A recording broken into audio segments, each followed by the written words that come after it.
ഭർത്താക്കന്മാരുടെ സംശയവും ക്രൂരമായ പീഡനങ്ങളും കാരണം കണ്ണീരുമായി കഴിയുന്ന ഒട്ടേറെ സ്ത്രീകളുണ്ട് നമ്മുടെ നാട്ടിൽ.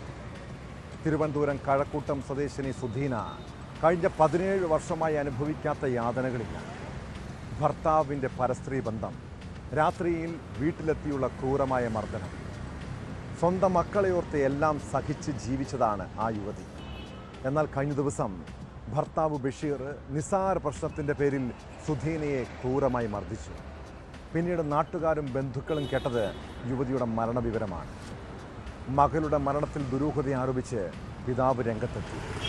യുവതി ആത്മഹത്യ ചെയ്യില്ലെന്നും വിശദമായ അന്വേഷണം നടത്തണമെന്നുമാണ് ബന്ധുക്കളുടെ ആവശ്യം. കഴിഞ്ഞ ദിവസം പൂന്തുറയിൽ ഭർത്തൃ വീട്ടിലാണ് സുധീനയെ മരിച്ച നിലയിൽ കണ്ടെത്തിയത്.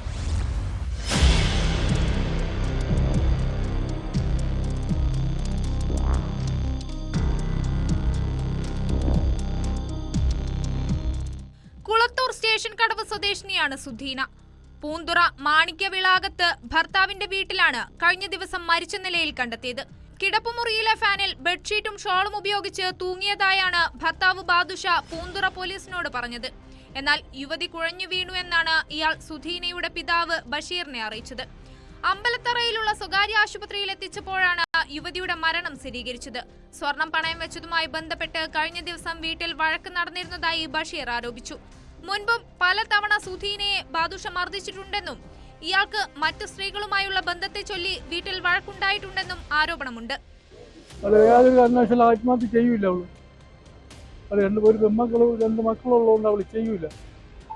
ഒരു എന്തെങ്കിലും അക്കതർക്കങ്ങളുണ്ടായി അവള് രാത്രി 10:30 മണിക്ക് വന്ന് ഓട്ടോറിക്ഷ ഓടിയിട്ട് വന്ന് ഒരു പെണ്ണിന്റെ വിഷയമുണ്ട്, കൂടെ ഒരു പെണ്ണിന്റെ വിഷയമുണ്ട്. ഇവ ആട്ടോ ഓടിക്കാതെ പെണ്ണിനായിട്ട് കമ്പനി ഓടി ഫോൺ വിളിക്കുമ്പോഴും ഫോൺ എടുത്തുകൊണ്ട് വെളിയിൽ പോയി സംസാരിക്കും. എൻ്റെ മോള് ചോദിച്ചു എന്തിനാ ഞങ്ങളെപ്പോഴും ഫോൺ വരും വെളിയിൽ പോകുന്നത്? അതൊരു ഓട്ടം വിളിക്കുന്നതിനെ കുറിച്ച് സംസാരിക്കാമല്ലോ, ഈ രാത്രിയൊക്കെ ഓട്ടം വിളിക്കുന്നു. അങ്ങനെ പല സംശയങ്ങളായി മോള് ചോദിക്കണോണ്ട് അത് ഭയങ്കര വിഷയമുണ്ടായി. 17 വർഷം മുൻപാണ് സുധീനയുടെയും ബാദുഷയുടെയും വിവാഹം നടന്നത്. യുവതി ആത്മഹത്യ ചെയ്യില്ലെന്നും വിശദമായ അന്വേഷണം നടത്തണമെന്നുമാണ് സുധീനയുടെ ബന്ധുക്കളുടെ ആവശ്യം.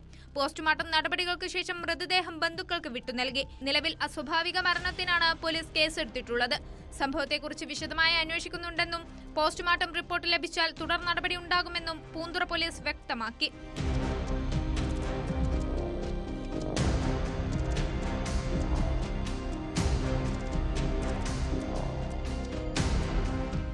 ന്യൂസ് 18 തിരുവനന്തപുരം.